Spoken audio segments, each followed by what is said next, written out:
प्राचीन काळातल्या वेद काळात जगाच्या रहस्यांवर प्रकाश टाकणारा एक महान ऋषी होते, ऋषी भृगु, ज्याला आपण भविष्याचे जनक म्हणून ओळखतो. भृगु केवळ भविष्य सांगणारे नव्हते, तर त्यांच्या कर्मामुळे देवता व मानव यांच्यातील नात्यांवर खोल परिणाम झाला. विष्णूच्या श्रेष्ठत्वाची सिद्धी करण्यास कारणीभूत ठरलेल्या भृगूंच्या कृतीमुळे लक्ष्मीस मर्त्य लोकांमध्ये वास करणे भाग पडले.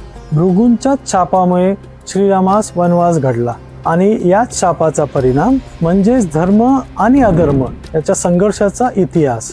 भृगु ऋषींच्या कृतीमुळे माणसांना शिकवले ते म्हणजे प्रत्येक कर्माचा परिणाम जीवनावर कसा होतो. याच भृगु ऋषींच्या तप व चिंतनामुळे फलज्योतिषशास्त्र रचले गेले.